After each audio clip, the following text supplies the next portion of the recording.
ಆಚಿ chilli powder ಸಖತ್ ಖಾರ ಬಣ್ಣ ಮತ್ತು ರುಚಿ ಆಚಿ ತಾಲೂಕು ವ್ಯಾಪ್ತಿಯಲ್ಲಿ ಬರೋದ್ರಿಂದಾಗಿ ಸರ್ ಎಗೇನದು ಪೊಲೀಸ್ ಸ್ಟೇಷನ್ಗೆ ಮೂವ್ ಆಗುತ್ತಾ ಅಥವಾ SIT ಏನಾದರೂ ರಚನೆ ಆಗುತ್ತಾ?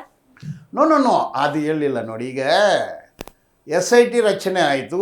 SITಗೆ ಪೊಲೀಸ್ ಠಾಣೆ ಪವರ್ ಕೊಟ್ಟಿದ್ದಾರೆ. ಎಷ್ಟು ಸಾವುಗಳಾಗಿದ್ದು ಅದಕ್ಕೆ ಪ್ರತ್ಯೇಕವಾಗಿ FIR ಮಾಡಿ ಅಂದೇ ಪವರ್ ಕೊಟ್ಟಿದ್ದಾರೆ. ಮಾಡಿಲ್ಲ.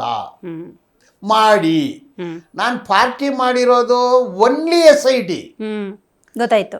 SITಗೆ ಡೈರೆಕ್ಷನ್ ಕೊಡಿ ಅಂಡ್ ತಿಂಗಳಿಗೆ ರಿಪೋರ್ಟ್ ಕೊಡ್ಲಿ ಕೋರ್ಟ್ಗೆ. ಕೋರ್ಟ್ ಮಾನಿಟರ್ಡ್ ತನಿಖೆ.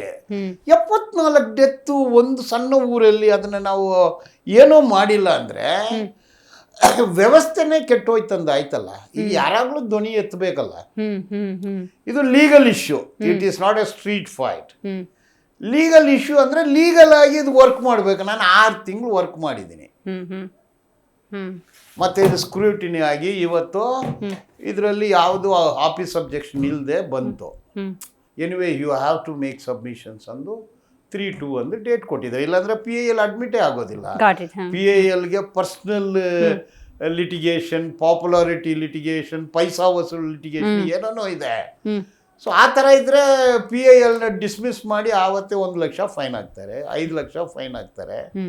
ಬಟ್ ಇದನ್ನು ಸಿಂಪಥೆಟಿಕ್ ಆಗಿಲ್ಲ ಅಂದರೆ ಇದರಲ್ಲಿ ಇರೋದನ್ನು ಓದಿ ನ್ಯಾಯ ಇದೆ, ಇದರಲ್ಲಿ ನಿಜಾಂಶ ಇದೆ ಅಂದು ಕಂಡು ಬಂತು. ಅದರಿಂದನೇ ಈ ಥರ ಕೋರ್ಟ್ನಲ್ಲಿ ಇವತ್ತು ಈ ಥರ ಒಂದು ಆದೇಶ ಆಗಿದೆ.